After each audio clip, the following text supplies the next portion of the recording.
या मकान का पाया रखाता है, कोई नया प्लाट बन रहा है, मकान बन रहा है और उसमें कोई नया पाया, पहली बार अगर कोई पाया रखा रहा है, कोई बीम बन रहा है, कॉलम बन रहा है, उसमें नीचे पाया बना रहा है, तो उसमें जो ब्राह्मण होते हैं, आप जिन वास्तुशास्त्री से पूछेंगे, ब्राह्मण जन से पूछेंगे कि हमारा मकान बन रहा है, खड्डा खुदरा, तो उसमें पहले क्या चीज रखें, तो वो बता देगा। इसमें आप नाग नागिन का जोड़ा रख दीजिए, कलश में शक्कर भरकर उसमें अमरबेल के टुकड़े डालकर रख दीजिए। पर शिव महापुराण, स्कंद पुराण, वास्तुशास्त्र, अग्नि पुराण और वामन पुराण, ये वामन पुराण के अंतर्गत भी मिलेगा, अग्नि पुराण के अंतर्गत भी मिलेगा कि यदि नूतन मकान के पाए में एक नारियल के गोले में गुड़ भरकर, शमी पत्र रखकर उसको दबा दिया जाए तो उस घर में कभी संपदा की कमी नहीं होती और क्लेश नहीं हो सकता, चाहे कितनी भी आबकारी पहुंच होगा, चाहे कितना भी अभिमतता रखने वाली सास सोना बहू, उस सास बहू में प्रेम ही रहेगा, क्लेश नहीं हो सकता। उसमें विवाद नहीं, घर के अंदर जितने भाई रह रहे हो, जितने कुटुंबी रह रहे हो, परिवार रह रहा हो, उसमें क्लेश का कोई मतलब नहीं हो सकता।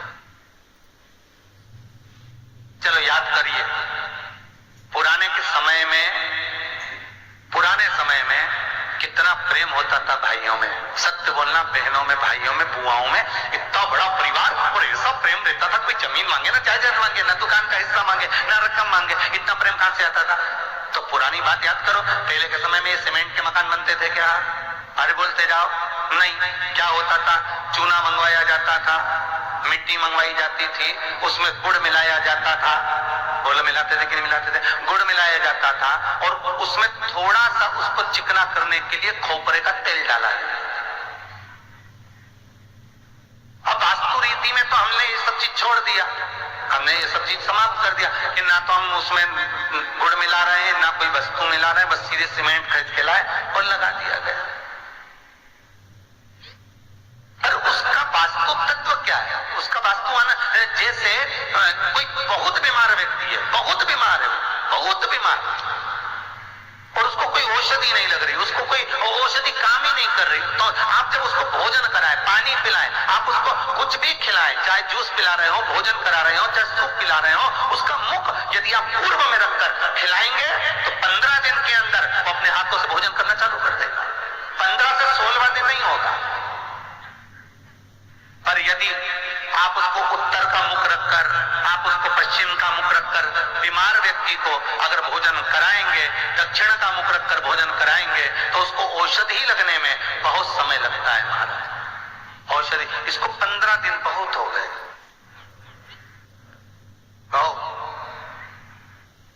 जैसे दक्षिण की ओर मुख कर भोजन करने वाले व्यक्ति का उदर, पेट, वो कहते हैं ना रोग हो जाते, पेट के रोग बहुत सारे हैं महाराज, बहुत रोग है महाराज, पेट से जुड़ा हुआ कब्ज का भी देवे, गैस का भी देवे, और ना जाने कितने कितनी बीमारियां उसके अंतर्गत हो जाती हैं। तो ये सारे रोग कैसे होते हैं? दक्षिण में बैठकर अगर आप मुख कर भोजन कर रहे हो तो पेट से जुड़ा हुआ रोग कभी जिंदगी में समाप्त नहीं हो सकता। 50 गोली खा लो, 50 ऑपरेशन करा लो, 50 तरह के डॉक्टर को दिखाओ, मतलब ये पक्का है कि आप दक्षिण की ओर बैठकर, दक्षिण की ओर मुख कर आप भोजन ग्रहण कर रहे हो तो आपको वो दुख तो ग्रहण करना ही पड़ेगा, वो दुख तो आपको झेलना ही पड़ेगा।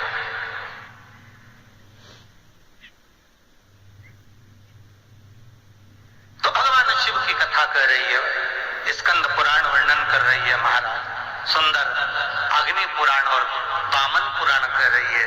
एक गोले में गुड़ शमी पत्र रखकर जो दबाया जाता है उससे जीव को, इसलिए आज भी हमारे यहाँ नियम है, जब आप लोग नहीं दबा पाते तो जब वास्तु पूजन कराने पंडित जी आते हैं तो एक चांदी के तांबे के लोटे में नाग नागिन, उसमें शक्कर भरते हैं, शक्कर भर के उसको दबाते हैं कि भले तुमने गुड़ नहीं रखा तो शक्कर दबा दो, और उसको गोले में रखना चाहिए, परंतु उसको रख देते हैं तांबे के कलश।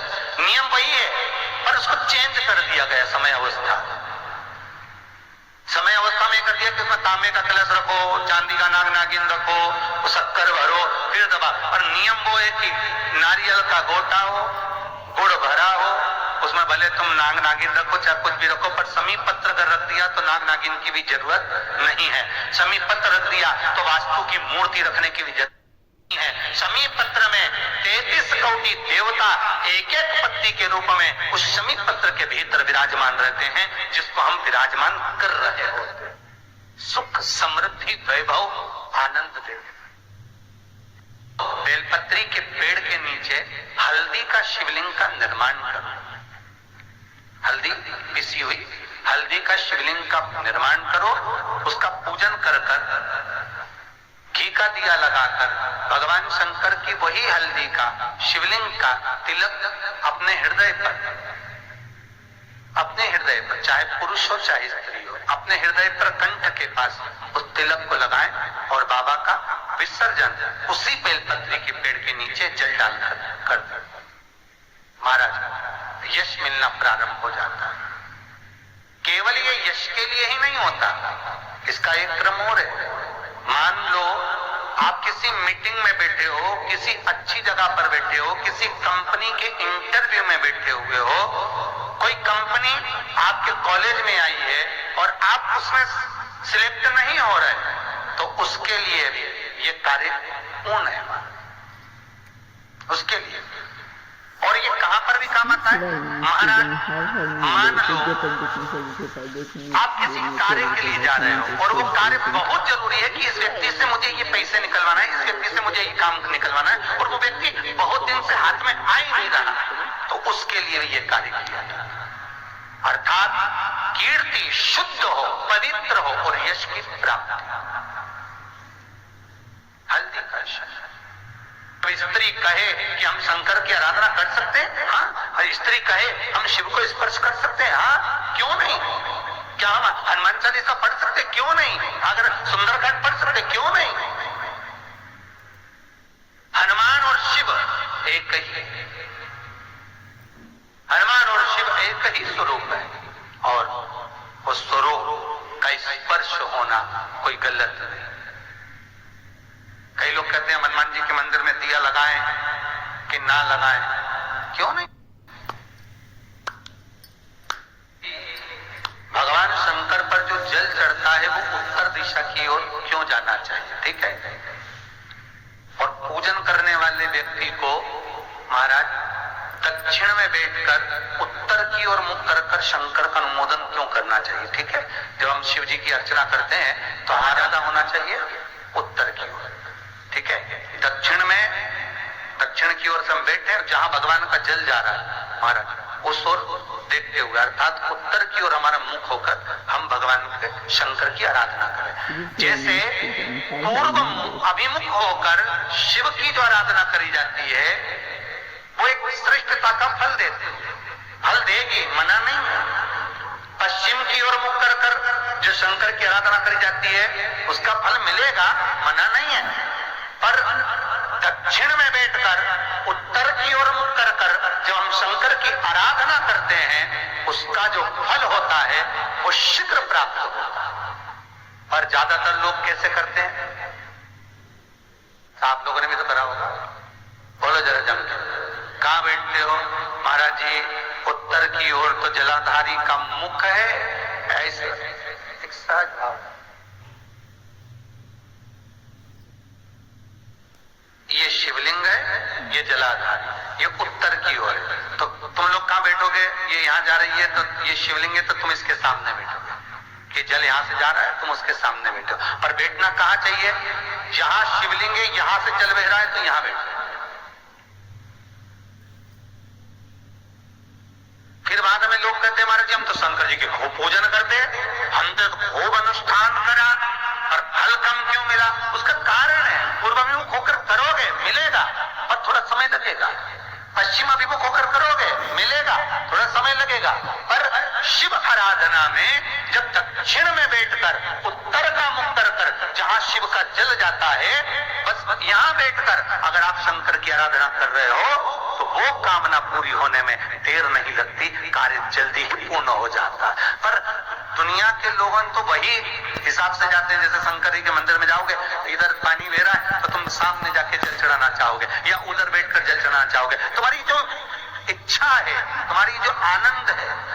ब्राह्मण भी अगर आपको बिठाएंगे तो पूरे पश्चिम का मुख कर बिठाएंगे, यहाँ बैठ जाओ, यहाँ से पूजन करो, यहाँ बैठ जाओ। पर उसमें शिव महापुराण में, स्कंद पुराण में कहा गया कि भगवान श्री शिवाय नमस्तुभ्यम। हर हर महादेव। पूज्य प्रदीप मिश्रा जी ने आज कथा में बहुत अच्छी और अचूक बातें बताई हैं। और पूज्य प्रदीप मिश्रा जी ने ये भी बताया है कि अगर हम नए मकान की नींव रखते हैं तो उस नींव के अंदर आज के ज़माने में नाग नागिन का जोड़ा रखते हैं एक तांबे की लुटिया के अंदर। लेकिन पहले के ज़माने में एक गोले में शक्कर भरकर और उसमें एक समी पत्थर रखकर भगवान शिव की पूजा कर कर रखा जाता था, जिससे हमारे घर में हमेशा प्रेम बना रहता था। और पूज्य प्रदीप मिश्रा जी ने एक उपाय बहुत अच्छा बताया है।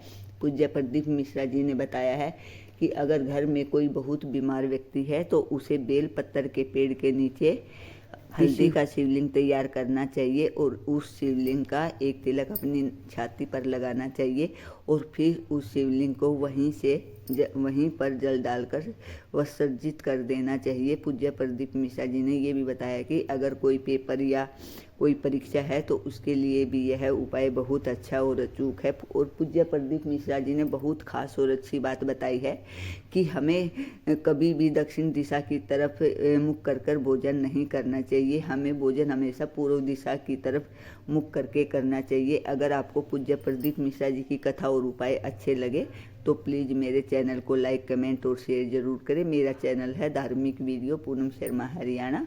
हर हर महादेव। जय शिव शंकर, जय भोलेनाथ। भगवान आप सभी की मनोकामनाएं पूरी करे। इसी मनोकामना के साथ श्री शिवाय नमस्तुभ्यम।